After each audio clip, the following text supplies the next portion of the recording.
हम लोग आज कॉरपोरेशन आए हैं और मेरे साथ में कौसरबाग कोऑपरेटिव हाउसिंग सोसाइटी के कुछ मेंबर हैं यहाँ पर, जिन्होंने कॉरपोरेशन कोर्ट के अंदर में अपना मुकदमा चलाया था। जो कौसरबाग सोसाइटी में इनलीगल एक्टिविटीज हो रही थी, जो सोसाइटी के ट्रस्टियन है या जो चेयरमैन और बाकी जो लोग हैं पैनल पे, इन लोगों ने जो इनलीगल एक्टिविटी की थी उसके खिलाफ कौसरबाग कोऑपरेटिव हाउसिंग सोसाइटी इन्होंने मुकदमा दायर किया था। आज उसका फैसला आ चुका है। क्या फैसला आया और कौन सा मुकदमा आपने दायर किया था, मुझे उसके बारे में थोड़ा जानना है। ये कोऑपरेटिव कोर्ट के कॉर्पोरेशन कोर्ट में मुकदमा हमारा चल रहा था, जहाँ पर मैनेजिंग कमेटी को डेमोलिशन के ऊपर स्टे मिला था। जो इलीगल कंस्ट्रक्शन किया हुआ था प्लेग्राउंड ओपन स्पेस नंबर 3 में, तो आज कोर्ट ने वो सब हालात देखते हुए और सोसाइटी का स्टेटस देखते हुए वो जो स्टे दिया हुआ था डेमोलिशन के ऊपर, वो विकेट किया हुआ है। तो अब कॉर्पोरेशन को फुल अधिकार है कि आके ये इलीगल स्ट्रक्चर डेमोलिश करे और ग्राउंड को ग्राउंड के फॉर्म में लाकर मेंबर्स तक दे। ओपन स्पेस 3 हाँ, मतलब मीन्स मैं जानना चाह रहा हूँ, हमारे दर्शकों को ये बताइए कि ओपन स्पेस 3 ये क्या है और कहाँ है। ये ओपन स्पेस नंबर 3 कौसरबाग की जो एक एकड़ में जगह फैली हुई है, ये मस्जिद के दावी तरफ है, जहाँ जिसको अभी एनक्लोज किया गया है पत्थरों से। आपने देखा होगा 10 से 12 फुट के पत्थरों से पूरा एनक्लोज किया हुआ है। और वहाँ पर वेडिंग लॉन्स मैनेजिंग कमेटी चलाती है और दिन में मतलब 90,000 से 1 लाख रुपया पर डे का वो लोग चार्ज लेते हैं और वो शादियों के लिए देते हैं। ये 2020 से मैटर चल रहा है। लास्ट क्या है? ये शादी के लॉन्स है, वेडिंग लॉन्स है। एक्चुअली सोसाइटी ने जो लेआउट पास किया है कॉर्पोरेशन की तरफ से, it is open space number 3 जो प्लेग्राउंड के शक्ल में रखा गया था बच्चों और मेंबर्स के लिए खेलने की यूज करने के लिए। पर अभी ऐसी हालत हुई है क्या, तीनों ओपन स्पेस ऑक्यूपाइड है, प्लेग्राउंड ऑक्यूपाइड है, एमिनिटी स्पेस के ऊपर भी सब होटलें वगैरह गैराजेस डाल के रखा है। सोसाइटी को खेलने के लिए 1 स्क्वायर इंच जगह नहीं है हमारे पास।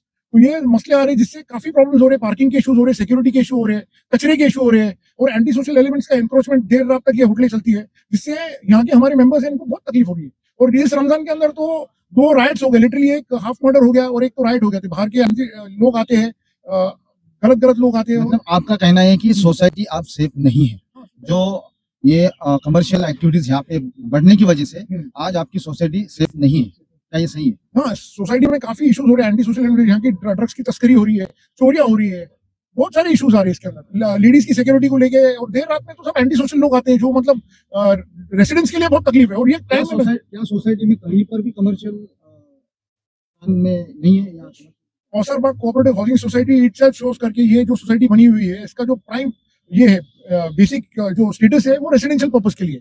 और मैनेजमेंट कमेटी ने जितने भी रास्तों के ऊपर फ्लैट्स है या बिल्डिंग्स है, इनकी पार्किंग्स, इनके गैराजेस, इनके शॉप्स तो नहीं, इनके फ्लैट्स, इसको कन्वर्ट किया है कमर्शियल होटल, ज्यादा करके होटलें बनी हुई है।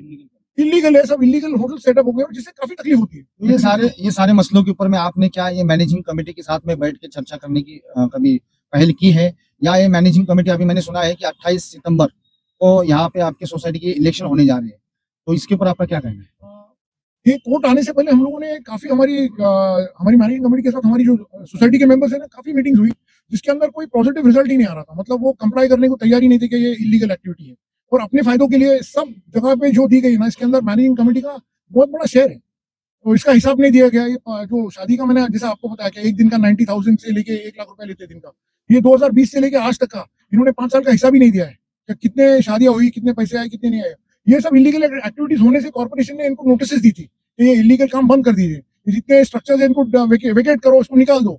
और इन्होंने निकाला नहीं तो कॉर्पोरेशन ने इसके ऊपर डेमोलिशन नोटिस लाया था, जिसके ऊपर इन्होंने स्टे लिया था कोर्ट के अंदर।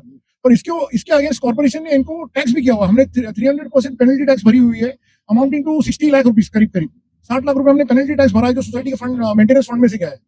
और इसकी लायबिलिटी मेंबर्स को भरनी पड़ रही है। तो आपका भी जो सोसाइटी में मेंबर है, जो आप लोग इनके मैनेजिंग कमेटी के खिलाफ आप जो कानूनी लड़ाई लड़ रहे हैं, तो क्या ये लड़ते लड़ते आपको किन बातों को चैलेंज करना पड़ा या किन बातों का सामना करना पड़ा? इसके अंदर काफी मुसीबतें आ रही, प्रेशर आता है लोगों का। दूसरी बात, मैनेजमेंट कमेटी जो मेंबर्स को बताती है, मिसगाइड करती है। कि जो ओपन स्पेसेस, एमिनिटी स्पेसेस है ना, ये as per the corporation layout के हिसाब से छोड़ी गई है, जो छोड़ना कंपलसरी है। और जो जिस चीज के लिए जो स्टेटस है लैंड का, उस चीज के लिए यूज की जानी चाहिए।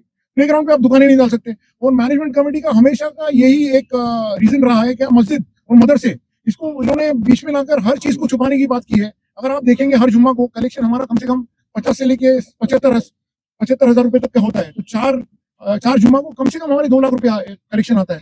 अभी ये सब चीजों का तो हिसाब दिया ही नहीं गया है। पिछले एजीएम के अंदर तो AGM was conducted without the balance sheet और हमारे income expenses account. Financial statement के बिना इन्होंने एजीएम कंडक्ट की थी, जो सबसे बड़ा ब्लंडर है। मतलब तो फिर अभी आपकी सोसाइटी में तकरीबन कितने फ्लैट धारक है या कितने मेंबर्स हैं, या ये जो कौसरबाग हाउसिंग सोसाइटी है यहाँ पे जितने सोसाइटी में फ्लैट्स या घर है, ऐसे कितने लोग हैं, और उन लोगों के लिए आपकी तरफ से क्या मैसेज रहेगा? हमारे यहाँ पर जो मेंबर्स, हमारे जो ये है सोसाइटी का कांग्रेगेशन है, 300 प्लॉट ओनर्स है और 450 करीब 450 फ्लैट ओनर्स है, नॉमिनल मेंबर्स जो है।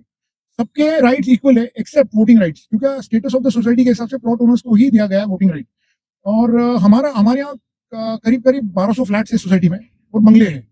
इतने बड़ी कांग्रेगेशन रहने के बाद और ये सब इलीगल एक्टिविटीज का तो इफेक्ट तो होता ही है ना लोगों के ऊपर। आप अगर आज आके सोसाइटी का आप हालत देखेंगे तो इतनी बद से बदतर है कि देर रात तक यहाँ पर होटलें चलती रहती है, जिससे आप रात में भी आएंगे। मेंबरों को क्या हम मेंबर्स को ये देंगे मैसेज, क्या आते इलेक्शन के अंदर अच्छे नुमाइंदे चुने जो उनके हक के काम करे, क्योंकि ये जो मैनेजिंग कमेटी है 15 लोगों की, इसमें 3 या 4 लोग एक्टिव मेंबर्स है, बाकी के सब मेंबर्स पैसिव मेंबर्स है, सिर्फ जगह भरने के लिए मेंबर्स बने हुए।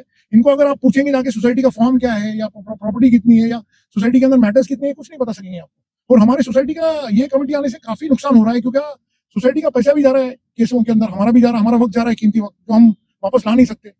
तो ये सब मद्देनजर रखते हम चाहेंगे करके ये इलेक्शंस के अंदर लोग अच्छी कमेटी को, अच्छे एजुकेटेड लोग, समझदार लोग को लेकर आए कमेटी पे, ताकि सोसाइटी का डेवलपमेंट हो सके सही तरीके में से। क्योंकि अभी अगर आप देखेंगे तो ये जब जगह खाली करने में भी it is a big issue. इन लोगों ने इतने टेनेंट्स देके रखे हुए ना, क्या इनको वेकेट करके लेने का एक अलग जंग है। तो और every day in day out इनको तकलीफ है। आप कचरा, आप पुलिस चौकी के पास से अगर आएंगे तो वो रास्ते से आप आ नहीं सकते। होटलें जो कचरा फेंकते हैं, इट इज बहुत गंदा है। मतलब वो एरिया से आप दिन में भी आपने देखा होगा। उसकी चाहिए तो हम एक क्लिप लगा देते हैं इसके साथ।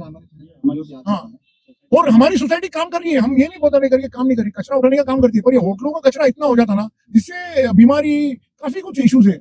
और हम लोग सोसाइटी के मेंबर्स को 1200 जो फ्लैट धारक है और जो मेंबर्स है 300, उनको यही मैसेज देना चाहते हैं कि आप अच्छे नुमाइंदे इलेक्ट कीजिए जो सोसाइटी के बेनिफिट में और सोसाइटी के डेवलपमेंट में काम करे, और ये सब सोसाइटी को बेटर लेवल पे लेके चले जाए।